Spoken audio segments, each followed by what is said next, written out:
Easwar telephone ലൈനിലുണ്ട്. Rahul Easwar, Rahul Easwar നമ്മുടെ സന്ദീപ് വാര്യരോട് സത്യം പറയണമെന്ന് പറഞ്ഞിരുന്നു. സന്ദീപ് ഇപ്പോൾ ഒരു ഫേസ്ബുക്ക് പോസ്റ്റ് ഇട്ടിട്ടുണ്ട്, അത് വായിച്ചിരുന്നോ? ഇപ്പൊ ഞാൻ അത് വായിച്ചുകൊണ്ടിരിക്കുകയായിരുന്നു. സന്ദീപ് വാര്യർക്ക് ഞാൻ അതിനൊരു കമന്റ് വിട്ടു. സന്ദീപ് വാര്യർക്ക് അതിന് നന്ദി. അതിലൂടെ രണ്ട് കാര്യങ്ങൾ വ്യക്തമാകുകയാണ്. ഒന്ന്, പെൺകുട്ടി പറഞ്ഞത് പച്ചക്കള്ളമാണ്. കാരണം ഇനി ആദ്യം താങ്കൾക്കും കൂടി കൺവിൻസിംഗ് ആണെന്നൊരു കാര്യം പറയാം. താങ്കൾ ഇത്രയും പ്രമുഖനായ മാധ്യമപ്രവർത്തകരാണ്. ഇന്ത്യയിൽ കല്യാണം ഒഴിയുക എന്നൊരു പരിപാടിയുണ്ടോ? ലോകത്തിൽ എവിടെങ്കിലും, ലോകത്തെ 194 രാജ്യങ്ങളിൽ കല്യാണം ഒഴിയുക എന്നൊരു പരിപാടിയുണ്ടോ? പ്ലീസ് പറയണം. പല സാഹചര്യങ്ങൾ കോടതി പരിശോധിച്ച് ഈ ഗാർഹിക പീഡനമൊക്കെ ആണെങ്കിൽ പെട്ടെന്ന് ഡൈവോഴ്സ് കൊടുക്കാം. സ്പെസിഫിക് ആയ ചോദ്യമാണ്. താങ്കളെ പോലെ ക്രെഡിബിലിറ്റി ഉള്ള ഒരു മാധ്യമപ്രവർത്തകരോട് വളരെ സിമ്പിൾ ആയ ചോദ്യമാണ്. കല്യാണം ഒഴിയുക എന്നൊരു പരിപാടി ഉണ്ടോ? എന്താണ് അങ്ങനെ ചോദിക്കാൻ കാര്യം? ആ പെൺകുട്ടി കല്യാണം ഒഴിഞ്ഞു എന്നാണ് പറഞ്ഞത്. 4 ദിവസം മാത്രമേ കല്യാണം, ആ പെൺകുട്ടിയുടെ മൊഴിയായി, പേര് പറയുന്ന വിരോധമില്ലെങ്കിൽ മനോരമ അടക്കമുള്ള ഏറ്റവും മുഖ്യധാരാ മാധ്യമങ്ങൾ കൊടുത്തിരിക്കുന്നത് 4 ദിവസമേ കല്യാണം നിലനിന്നുള്ളൂ. 1 മാസത്തിനകം കല്യാണം ഒഴിഞ്ഞു. 4 ദിവസം ഒരുമിച്ച് ജീവിച്ചു, ഗാർഹിക പീഡനമായിരുന്നു, പിന്നീട് 1 മാസത്തിനകം വിവാഹമോചിതയായി. അതായിരിക്കും ഉദ്ദേശിച്ചത്. അല്ല, 1 മാസത്തിനകം കല്യാണം ഒഴിഞ്ഞു എന്നില്ലേ? 1 മാസത്തിനകം അങ്ങനെയുണ്ട്. അപ്പം കല്യാണം ഒഴിയുക എന്നൊരു കാര്യം ഇന്ത്യയിലോ ലോകത്തിലെ ഏതെങ്കിലും രാജ്യത്തിലോ അങ്ങനെ ഒരു വകുപ്പുണ്ടോ? ഇല്ലെന്ന് താങ്കൾ പറയണം. കാരണം ഇനി പ്രേക്ഷകർക്ക് വേണ്ടിയാണ് ഞാൻ പറയുന്നത്. അങ്ങനെ ഒരു വകുപ്പില്ല. ഇനി ഒന്ന് പറഞ്ഞോട്ടെ ഒരു സെക്കൻഡ്. പ്രേക്ഷകർക്ക് വേണ്ടിയാ പറയുന്നത്. ഇത് പച്ചക്കള്ളമാണ്. പച്ചക്കള്ളം എന്ന് പറഞ്ഞാൽ ശ്രീ സന്ദീപ് വാര്യർ സൂചിപ്പിച്ചിരിക്കുന്നത് പോലെ കല്യാണം, ഇനി ഞാൻ രാഹുൽ ഈശ്വറായിട്ടല്ല പറയുന്നത് കേട്ടോ, ന്യൂസ് മലയാളവും മനോരമയും താങ്കളുടെ ചാനലും ഒക്കെ റിപ്പോർട്ട് ചെയ്ത കാര്യമാണ് പറയുന്നത്. കഴിഞ്ഞ ഓഗസ്റ്റ് 22-ന് കല്യാണം ഇവരുടെ കഴിഞ്ഞു. അതിനുശേഷം ഈ പെൺകുട്ടി അവകാശപ്പെടുന്നത് 1 മാസത്തിനകം കല്യാണം ഒഴിഞ്ഞു എന്നുള്ളതാണ്. ഇത് കള്ളമാണ്. ഈ നിമിഷം വരെ അവർ ഡിവോഴ്സ്ഡ് ആയിട്ടില്ല. കാരണം പെൺകുട്ടിയുടെ ഭർത്താവിനോട് ഞാൻ ഇന്ന് രാവിലെ സംസാരിച്ചു. ആ ഭർത്താവിനോട് സംസാരിച്ച ശബ്ദരേഖകൾ എൻ്റെ ഉണ്ട്. അദ്ദേഹം എനിക്ക് പെർമിഷൻ തരാത്തതുകൊണ്ട് മാത്രമാണ് ഞാൻ പുറത്തുവിടാത്തത്. ഞാൻ ആ ഭർത്താവിനെ കാണാൻ പോകാൻ ഇന്ന് സമയം ചോദിക്കുന്നുണ്ട്. ഇന്നലെ എൻ്റെ ബർത്ത്ഡേ ആയിരുന്നു, അല്ലെങ്കിൽ ഇന്നലെ തന്നെ ഞാൻ പോയേനെ. മിക്കവാറും ഇന്നോ നാളെയോ പോകാൻ എനിക്ക് താല്പര്യമുണ്ട്. അദ്ദേഹം സമയം തരികയാണെങ്കിൽ ഞാൻ പോകും. അദ്ദേഹത്തെ നേരിട്ട് തന്നെ എന്ന് കാണും. ഈ നിമിഷം വരെ രാഹുൽ ഈശ്വർ ഇത് പറയുന്നതിൽ ഒരു വാക്കോ വരിയോ തെറ്റാണെങ്കിൽ എന്നെ അറസ്റ്റ് ചെയ്യണം. ഈ നിമിഷം വരെ അവർ ഡിവോഴ്സ്ഡ് ആയിട്ടില്ല. ഈ നിമിഷം വരെ അവർ ഡിവോഴ്സ്ഡ് ആയിട്ടില്ല. ഈ നിമിഷം വരെ അവർ ഡിവോഴ്സ്ഡ് ആയിട്ടില്ല. വിവാഹമോചനം നേടിയിട്ടില്ല. കല്യാണം ഒഴിഞ്ഞു എന്ന് പറയുന്നത് വലിയൊരു കള്ളത്തരമാണ്.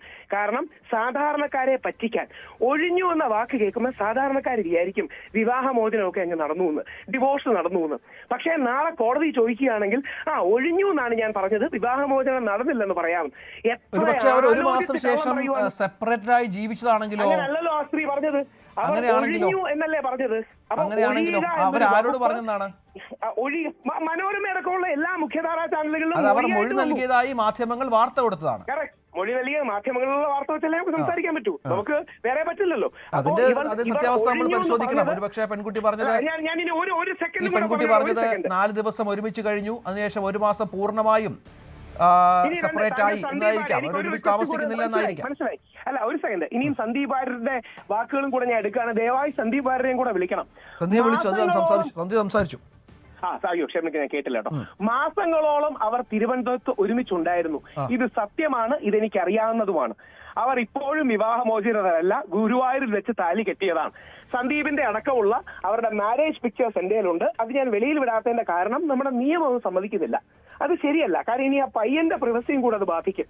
ആ പയ്യൻ അല്ലെങ്കിൽ ആ ചെറുപ്പക്കാരൻ, ആ കഴിവുള്ള മറ്റൊരു പാർട്ടിയിൽ പ്രവർത്തിക്കുന്ന ചെറുപ്പക്കാരൻ, കോൺഗ്രസിലെ അല്ല ചെറുപ്പക്കാരൻ, മറ്റൊരു പാർട്ടിയിൽ, ആ പാർട്ടിയുടെ പേര് ഞാൻ പറയുന്നില്ല, അത് പാർട്ടിയെ ഒന്നും കൊണ്ടല്ല, അങ്ങനെ പോലും ഐഡന്റിഫൈ ചെയ്യരുത്. കോൺഗ്രസിലോ CPM-ലോ അല്ലാത്ത ആ ചെറുപ്പക്കാരൻ, അദ്ദേഹം അനുമതി തന്നാൽ അദ്ദേഹത്തിന്റെ ചില കാര്യങ്ങൾ പറയാനും. പക്ഷെ ഒരു കാര്യം എനിക്ക് കൺഫേം ചെയ്യാന്ന് പറഞ്ഞാൽ, അത് കഴിഞ്ഞ് താങ്കൾ എന്നോട് സംസാരിച്ചാൽ ഞാൻ ആ വോയിസ് ക്ലിപ്പ് കേൾപ്പിച്ചും തരാം. ഇതുവരെ അവർ ഡിവോഴ്സ്ഡ് ആയിട്ടില്ല എന്നുള്ളതാണ്. അല്ല, ഈ വോയിസ് ക്ലിപ്പ് കേൾപ്പിക്കേണ്ട. ഈ ചെറുപ്പക്കാരൻ എന്താണ് സന്ദീപിനോട് പറഞ്ഞത്? രാഹുലിനോട് പറഞ്ഞത്? എന്നോട് പറഞ്ഞ 2 കാര്യങ്ങളാണ്. ഞാൻ അദ്ദേഹത്തെ രാവിലെ വിളിച്ചു, അദ്ദേഹത്തോട് ചോദിച്ചു. അദ്ദേഹം ഇന്നലെ പറഞ്ഞു ഫോണിൽ സംസാരിക്കുന്നതിന് അദ്ദേഹത്തിന് ചില ഇൻഹിബിഷൻസ് ഉണ്ട്. ഞാൻ പറഞ്ഞു, സുഹൃത്തെ, 2 കാര്യങ്ങൾ കൺഫേം ചെയ്യാനാണ്. ഒന്ന്, 4 ദിവസം മാത്രമാണോ നിങ്ങൾ ഒരുമിച്ച് കഴിച്ചത്, ഒരുമിച്ച് ജീവിച്ചത്? പയ്യൻ പറഞ്ഞു, അല്ല, അത് തെറ്റാണ്. ഞാൻ പറഞ്ഞു, രാവിലെ മനോരമ അടക്കമുള്ള മുഖ്യധാരാ മാധ്യമങ്ങളിൽ പെൺകുട്ടിയുടെ മൊഴിയായി വരുന്നത് 4 ദിവസം മാത്രമാണ് നിങ്ങൾ ഒരുമിച്ച് കഴിഞ്ഞതാണ്. ഇല്ല, അത് തെറ്റാണ്. ആദ്യത്തെ കാര്യം. 2, നിങ്ങൾ ഡിവോഴ്സ് ആയിട്ടുണ്ടോ? ഇല്ല, ഞങ്ങൾ ഡിവോഴ്സ് ആയിട്ടില്ല. ഈ രണ്ട് കാര്യങ്ങളും ആ പയ്യൻ എന്നോട് കൺഫേം ചെയ്തു.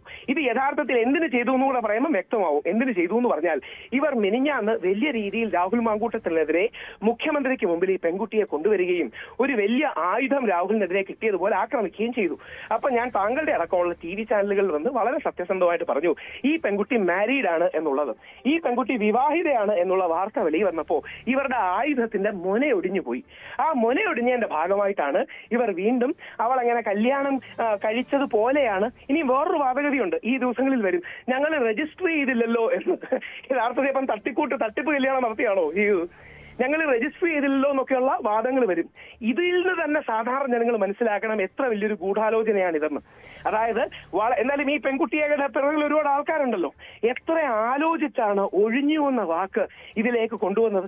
കാര്യം നമ്മുടെ ശബരിമലയിൽ സ്വർണം ചെമ്പുപാളികളാക്കി മാറ്റിയതുപോലെ വളരെ വിദഗ്ധമായി ഒഴിഞ്ഞു എന്ന വാക്ക് കേൾക്കുമ്പോൾ സാധാരണക്കാർക്ക് തെറ്റിദ്ധാരണയുണ്ടാകും ഡിവോഴ്സ് ആയി എന്ന്. എന്നാൽ ഡിവോഴ്സ് ആയി എന്ന് പറഞ്ഞില്ല. എത്ര വലിയ കള്ളത്തരമാണ് നടക്കുന്നതെന്ന് നോക്കിക്കേ. അപ്പൊ അതുകൊണ്ട് സന്ദീപ് വാര്യർ അത് പറഞ്ഞതിന് സന്ദീപ് വാര്യരോട് വളരെയധികം നന്ദി പറയുന്നു. ഈ രേഖകളും തെളിവുകളും എന്റെ ഉണ്ട്. അല്ല, ഇതെല്ലാം സന്ദീപിന്റെ അല്ല, ഈ രാഹുലിന്റെയും ഈ രാഹുൽ ഈശ്വറിന്റെയും രാഹുൽ മാങ്കൂട്ടത്തിനെ പിന്തുണയ്ക്കുന്നവരുടെ ഒക്കെ നേരത്തെയുള്ള വാദം ഇന്നലെ പൊളിഞ്ഞു വീണത് കൂടി നമ്മൾ ചർച്ച ചെയ്തതാണ്. ഒരിക്കൽ കൂടി ആവർത്തിക്കുന്നില്ല. രാഹുൽ ഇതൊന്നും അറിയാതെ ഒരു പാവത്താനായി വിവാഹം കഴിക്കാത്തൊരു പെൺകുട്ടിയെ വിവാഹം കഴിച്ചു എന്ന് അറിയാതെ രാഹുലിനെ പെൺകുട്ടി ചീറ്റ് ചെയ്യാനും എന്നൊക്കെ നിങ്ങൾ പല ചർച്ചകളിലും പറഞ്ഞത് ഞാൻ ആവർത്തിക്കണം. വളരെ വിദഗ്ധമായി ആദ്യത്തെ വരി വിട്ടോണ്ടാണ്. ആദ്യത്തെ വരിയിൽ ഈ പെൺകുട്ടി അങ്ങോട്ടാണ് രാഹുലിനെ കോണ്ടാക്ട് ചെയ്തത്, ഫേസ്ബുക്കിലൂടെ അങ്ങോട്ട് സൗഹൃദം സ്ഥാപിച്ചു. ആ ഘട്ടത്തിലാണ് വിവാഹിതയാണെന്ന കാര്യം പറയാത്തത്. പിന്നീട് പോകുമ്പോൾ ഓബ്വിയസ്ലി അറിഞ്ഞു കാണുമല്ലോ. പിന്നീട് ഭർത്താവ് പീഡിപ്പിക്കുന്നു എന്ന് പറയുമ്പോൾ മാരീഡ് ആണെന്ന് മനസ്സിലാവൂലേ. ആദ്യ ഘട്ടത്തിൽ, അതായത് ഈ പെൺകുട്ടി രാഹുൽ മാങ്കൂട്ടത്തിൽ ഈ പെൺകുട്ടിയുടെ പുറകെ പോയതല്ല, പെൺകുട്ടി രാഹുൽ മാങ്കൂട്ടത്തിന്റെ പുറകെ പോയതാണ്. രാഹുൽ മാങ്കൂട്ടത്തിൽ ഈ പെൺകുട്ടിക്ക് ഫേസ്ബുക്ക് മെസ്സേജ് അയച്ചതല്ല, ഈ പെൺകുട്ടി രാഹുൽ മാങ്കൂട്ടത്തിൽ അങ്ങോട്ട് ഫേസ്ബുക്ക് മെസ്സേജ് അയച്ചതാണ്. അങ്ങനെ ഫേസ്ബുക്കിലൂടെ രാഹുൽ മാങ്കൂട്ടത്തിനെ ബന്ധപ്പെട്ട് സൗഹൃദം സ്ഥാപിക്കുന്ന അവസരത്തിൽ കല്യാണം അടക്കമുള്ള കാര്യങ്ങൾ പറഞ്ഞിരുന്നില്ല. പിന്നീട് സിമ്പതി കിട്ടാനോ ബാക്കി കാര്യങ്ങൾക്കോ വേണ്ടി രാഹുൽ മാങ്കൂട്ടത്തിനോട് സംസാരിക്കുകയും ഭർത്താവ് അടിക്കുന്നുണ്ട് തല്ലുന്നുണ്ടെന്ന് പറയുകയും അതിനുശേഷം അവരുടെ ബന്ധം ഉണ്ടാകുകയും ചെയ്തതാണ്. അപ്പോൾ ഞങ്ങൾ പറഞ്ഞ വാദമാണ് ജയിച്ചു നിൽക്കുന്നത്. കാരണം പെൺകുട്ടി മാരീഡ് ആണെന്നുള്ള സത്യം കേരളത്തെ അറിയിക്കാൻ ഞങ്ങൾക്ക് കഴിഞ്ഞു. 2, പെൺകുട്ടി 4 ദിവസമേ കല്യാണം കഴിച്ചു എന്നുള്ള വാദം തകർന്നു വീണു. 3, പെൺകുട്ടി കല്യാണം ഒഴിഞ്ഞു എന്ന് പറയുന്ന പച്ചക്കള്ളം പൊളിച്ചടുക്കി.